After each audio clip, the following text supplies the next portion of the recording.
Hello guys, તો હવે આજે આપણે જાણીએ કે ઈટીએફમાં રૂપિયા રોકવા કઈ રીતે. તમને આગળના બે વિડીયોમાં ઈટીએફ શું છે, ટોપ 3 ઈટીએફ ક્યાં છે, બધી વસ્તુ મેં તમને સમજાવેલી છે. પરંતુ હવે આપણે જાણીએ કે ઈટીએફમાં રૂપિયા રોકવાની પ્રોસેસ કે ફૂલ પ્રોસેસ તમારે એમાં તમારા મોબાઈલમાં છે, પીસીમાં છે, તો એમાં તમે કઈ રીતે રૂપિયા રોકો, એમાં કેટલું રિટર્ન મળે છે, 5 વર્ષનું કેટલું રિટર્ન છે, એમાં કઈ કઈ કંપનીમાં તમારા રૂપિયા રોકાય છે, કેટલા કેટલા ટકા રૂપિયા રોકાય છે, બધી વસ્તુની તમને આખી આ પ્રોસેસ સમજાવીશ. તો ચાલો આપણે આજે એ પ્રોસેસ જાણીએ. હવે હું તમને શીખડાવીશ કે ઈટીએફમાં રૂપિયા રોકવા હોય તો એની પ્રોસેસ શું છે. તો મેં અત્યારે એન્જલ વન જે બ્રોકર એકાઉન્ટ છે મારું, હું તમને એમાં સમજાવીશ. તો કે એમાં સૌથી પહેલાં જવાનું છે આપણે સર્ચમાં. તમે સર્ચમાં જશો ને એટલે ત્યાં તમને ઈટીએફ એ રીતના સર્ચ કરવાનું છે. એટલે તમને આમાં ઈટીએફના ઘણી બધી ઈટીએફ આવશે, બરાબર. સિલ્વર બીસ છે, ગોલ્ડ બીસ છે, ઘણા બધા ઈટીએફ આવશે. એમાં તમે જો તો ગોલ્ડ બીસ છે, બરાબર. પછી આ મોતીલાલ ઓસવાલનું નસ્કાદનું ઈટીએફ છે. પછી એ જ રીતે આઈસીઆઈસીઆઈનું ઈટીએફ છે, નિફ્ટી બીઝનું ઈટીએફ છે, સીપીએસસીનું ઈટીએફ છે. તો હવે સપોઝ કે માનો ભાઈ તમારે સીપીએસસી ઈટીએફ જે છે એના વિશે જાણકારી મેળવવી છે, તો એના ઉપર ક્લિક કરશો ને એટલે અત્યારે તમને હાલનો ભાવ જે 102.41 રૂપિયા જે છે એ તમને બતાવશે. અત્યારે 1 મંથનું રિટર્ન 0.43% એને આપેલું છે. પછી તમે એમાં જશો તો 3 મંથમાં ક્લિક કરશો તો તમને 3 મંથમાં 21%નું રિટર્ન મળેલું છે. હવે એ જ રીતે તમે 1 યરમાં જાઓ તો 1 યરમાં તમને 116.16%નું રિટર્ન મળેલું છે, તમારું કેપિટલ ડબલ. હવે એ જ રીતે તમે જે છે એમાં 3 યરમાં જાઓ તો 292. પછી એ જ રીતે 5 યરમાં જાઓ તો 350. એટલે 5 વર્ષમાં તમારું કેપિટલ 3.5x એકદમ 3.5 ગણું વધી જશે. પછી એમાં તમે નીચે જશો તો એમાં તમને અહીંયા વોલ્યુમ બતાવશે. તો કે ભાઈ વોલ્યુમ જે છે એમાં કેટલા લોકો અત્યારે બેઠા છે, ટ્રેડ કરે છે, એની લિક્વિડિટી કેટલી છે એ તમને આમાં બતાવશે. 31.92 લાખ. એમાં તમને જે છે એમાં હાઈ અને લો પણ બતાવશે કે ભાઈ ઓપન કેટલા થયું, હાઈ એણે કેટલો માર્યો, લો એનો કેટલો છે આજના દિવસમાં, અને ક્લોઝ જે પ્રીવિયસ ડેનું છે એ કેટલું છે, બરાબર. હવે એમાં તમને જોશો ને તો તમને બતાવશે કે ભાઈ સીપીએસસીમાં ટોટલ 11 સ્ટોક જે છે, આ જે સીપીએસસી ઈટીએફ છે એની અંદર ટોટલ 11 સ્ટોકનો એને સમાવેશ કરેલો છે. એમાં 46,793 કરોડ રૂપિયા આ ઈટીએફનું એન્યુઅલનું જે છે એ તમને બતાવશે. એમાં મેનેજર છે તો કોણ મેનેજ કરે છે એ તમને બતાવશે. 2014માં આ ચાલુ થયું હતું.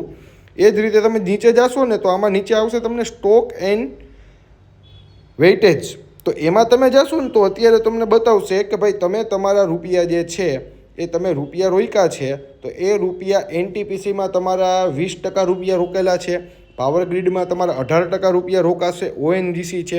એ જ રીતે તમને આખી બધી કંપનીનું લિસ્ટ આવશે કે આ સીપીએસસી ઈટીએફની અંદર કેટલા જે સ્ટોક છે એને આવરી લેવામાં આવ્યા છે. કોલ ઇન્ડિયા છે, ભેલ છે, એનએચપીસી છે, ઓઇલ છે, કોચિન શિપયાર્ડ છે, આ બધી ગવર્મેન્ટની કંપની છે. તો એમાં કેના આ જે ઈટીએફ છે એમાં સૌથી વધારે એનટીપીસીનો 20% તમારા રૂપિયા જે છે, અહીંયા તમે રૂપિયા જો 102માંથી 20% રૂપિયા તમારા એનટીપીસીમાં રોકાશે, 18.94% રૂપિયા પાવર ગ્રીડમાં રોકાશે. એ રીતે તમને આમાં ખ્યાલ આવશે.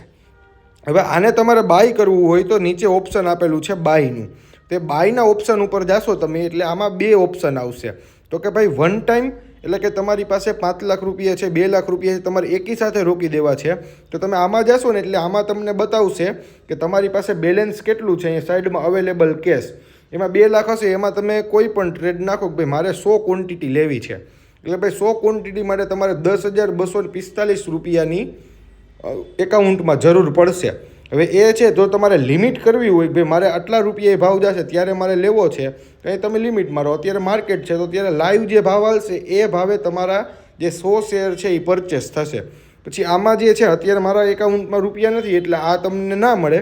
પછી અહીંયા તમે જશો ને એટલે પ્લેસ ઓર્ડર આવશે. એ પ્લેસ ઓર્ડર કરશો ને એટલે તમારા ખાતામાંથી ડીમેટ એકાઉન્ટ છે એમાંથી રૂપિયા કપાઈ જશે અને આ જે છે તમારા સીપીએસસીના જેટલા પણ શેર હશે એ તમારા ખાતામાં જમા થઈ જશે. એ જ રીતે હવે આમાં બીજું ઓપ્શન છે એસઆઈપી. તો કે ભાઈ એસઆઈપી કઈ રીતે, તો એસઆઈપીમાં 2 વસ્તુ છે.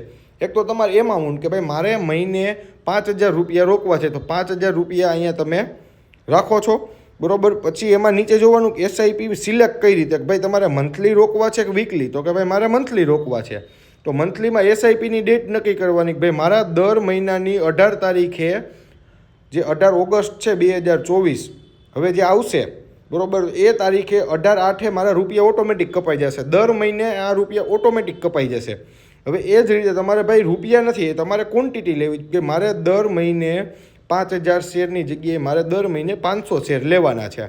તો ભાઈ મંથલી લેવા કે વીકલી, તો એ તમારે જોઈ લેવાનું કે ભાઈ મારે વીકલી લેવા છે. તો વીકલીની ડેટ સિલેક્ટ કરવાની કે ભાઈ કઈ તારીખે, મંગળવારે, બુધવારે. તો દર મંગળવારે તમારા ખાતામાંથી 500 રૂપિયા જે ભાવ હશે, અત્યારે 100 રૂપિયા 102 રૂપિયા ભાવ છે, તો 102 રૂપિયાના તમારા 500 જે શેર છે એ ઓટોમેટિક તમારા એ પ્રોસીડ કરશો ને એટલે ઓટોમેટિક તમારા ખાતામાં કે દર અઠવાડિયાના મંગળવારે તમારા ખાતામાંથી રૂપિયા કપાઈ જશે અને 500 શેર તમારા જે ડીમેટ એકાઉન્ટ છે એમાં જમા થઈ જશે. આ રીતે આખું ETF છે. એમાં ઘણા બધા ETF આવે છે. તો કે ભાઈ BSEના ETF અલગ હોય છે, NSEના અલગ હોય છે. તો કે ભાઈ આપણે અત્યારે સપોઝ કે માનો કે ભાઈ મારે જે છે ગોલ્ડ બીઝ છે, તો ગોલ્ડ બીઝમાં કેટલો ભાવ ચાલે છે, એનું વર્ષનું રિટર્ન, 3 વર્ષનું, 5 વર્ષનું. તો એમાં જે છે ગોલ્ડમાં એ લોકોએ રૂપિયા રોક્યા હોય છે, એને કોણ મેનેજ કરે છે, કારણ કે ગોલ્ડમાં કોઈ કંપની ના આવે એટલે કંપની આમાં તમને નહીં બતાવે. તો કે મોતીલાલ ઓસવાલ જે છે આ અમેરિકાનું છે. તો અમેરિકાનું જે છે તો એમાં 152 રૂપિયા ભાવ છે.